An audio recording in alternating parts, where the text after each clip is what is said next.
नारायण नारायण। प्रणाम माता। प्रणाम देवर्षि। आपनी? नारायण नारायण। आज आपनार प्रसन्न हवार दिन, आनंदित हवार दिन माता।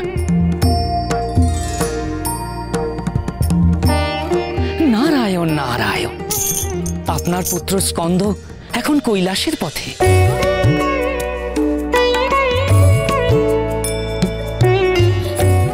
কোথায় কোথায় আমার স্কন্দ? আসছে মাতা, সে আপনার কাছেই আসছে। নারায়ণ নারায়ণ।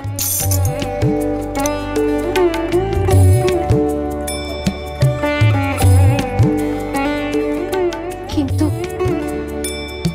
মাতা, স্কন্দ আসছে এই আনন্দ সংবাদে আপনি বিষণ্ণ? নানা দেবর্ষি, আমার অন্য পুত্র যে সেই সকাল থেকে এখনো ঘরে ফেরেনি। নারায়ণ নারায়ণ। অন্য পুত্র? মাতা, অন্য পুত্র মানে?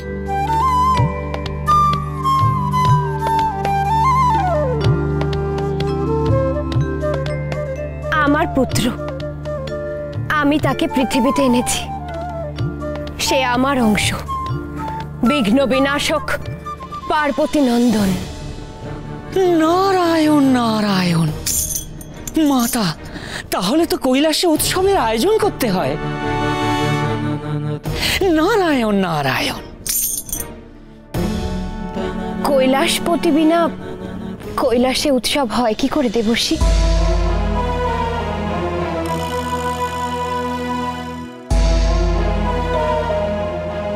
সেই কবে তুমি গিয়েছো প্রভু? তোমার কি আমার কথা একবারের জন্য মনে পড়ে না?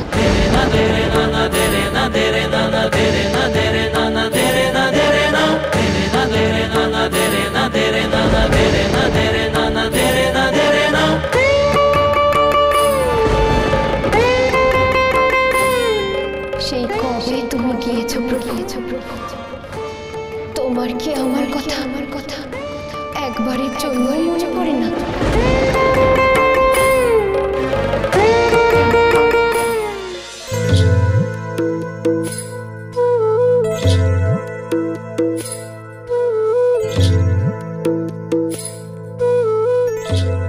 নারায়ণ নারায়ণ।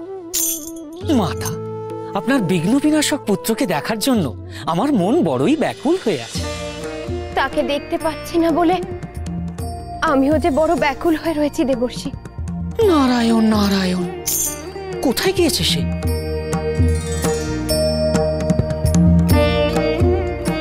জানি না দেবর্ষি, সে কোথায় গিয়েছে, কি করছে, আমি যে কিছুই জানি না। এখানকার কিছুই তো সে চেনে না। নারায়ণ নারায়ণ। তাই তো বড়ই চিন্তার কথা মাতা।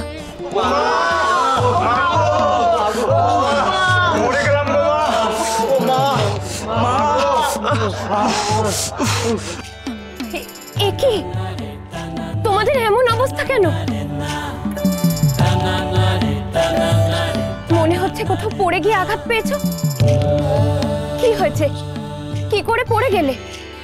কে ফেললো তোমাদের? তোমার পুত্র গো মাতা, পার্বতী নন্দন। মল্লযুদ্ধর নামে ওদের এমন কাতুকুতু দিয়েছে যে ওরা সবাই মাটিতে পড়ে গড়াগড়ি। চেহারাটা একটু বড় তো, তাই হয়তো লেগেছে ওদের।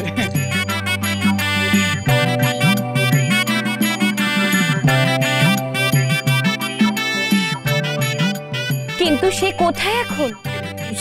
সে গেছে ওই পূবের পাহাড়ের দিকে। নারায়ণ নারায়ণ। পূবের পাহাড়? কুমার স্কন্দ তো এখন ওই দিক দিয়েই আসবেন।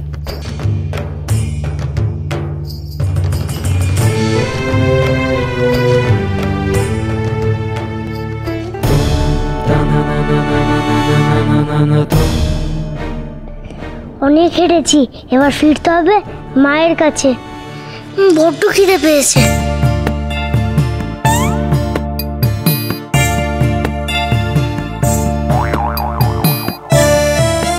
তো এই গাছে পাকা পাকা ফল আছে, এই পাকা পাকা ফলগুলো খেতে খেতে মায়ের কাছে গিয়ে বুড়ি ভোজন করব।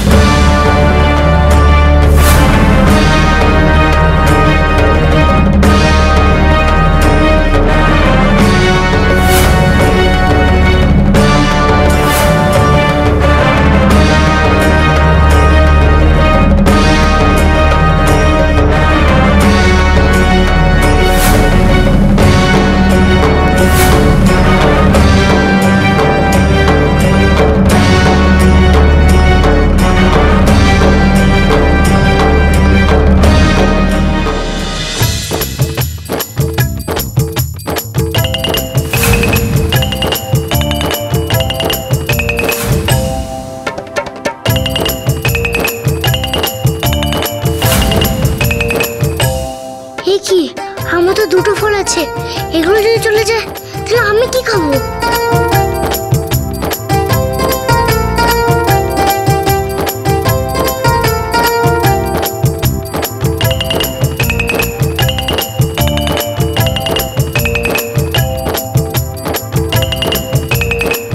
আরে বাকি দুটো ফল ছিল, সেগুলো গেল কোথায়?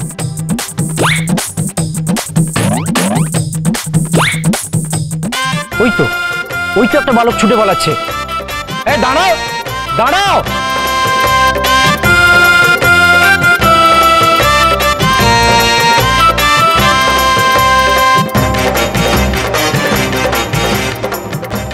কে তুমি? ফল চুরি করে পালাচ্ছ কেন? কেন তুমি আমার লক্ষ্য ভেদে বাধা দিলে বালক? এই রে, ধরতে পারলে যদি আমার ফলগুলো কেড়ে নেয়। আমি মোটেই চুরি করিনি, তুমি ফল নষ্ট করছিলে, আমি ওদের রক্ষা করেছি। গাছ থেকে ফল ছেড়ে ফলকে রক্ষা করছো? নষ্ট হওয়া থেকে তো রক্ষা করেছি। আমি নষ্ট করছিলাম না, লক্ষ্যভেদ করছিলাম। আর তুমি আমার লক্ষ্যভেদে বাধা দিয়েছো কেন? আমায় ছেড়ে দাও। ছেড়ে দিতে পারি যদি তুমি আমার মতো লক্ষ্যভেদ করে দেখাতে পারো, বুঝলে? আমার তো এগুলো নিয়ে পেট ভরার লক্ষ্য, এটাই আমার লক্ষ্যভেদ। খুব খিদে পেয়েছে গো, দাও না আমায় আমার লক্ষ্যভেদ করতে। তোমাকে আগে আমার মতো লক্ষ্যভেদ করতে হবে। এসো।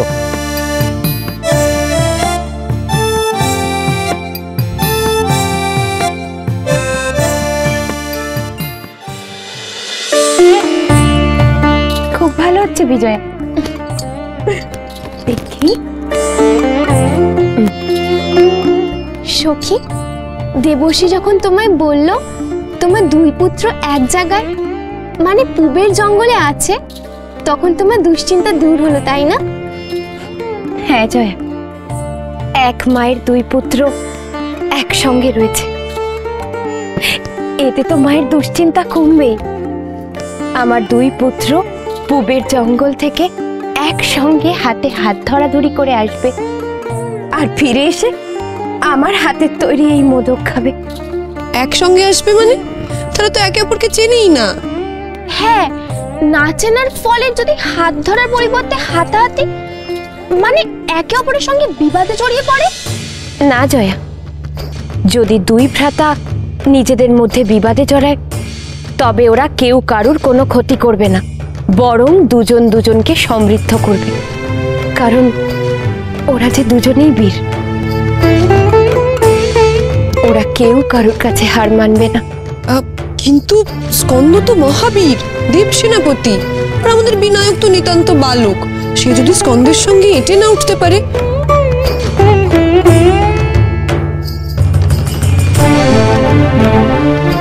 সখী, আমার দুই পুত্র কেউ কারুর থেকে কম বা বেশি নয়। যদি তেমন কোনো প্রতিযোগিতা হয় তখন দেখা যাবে। এবার নাও দেখি, হাতের কাজ সেরে ফেলো।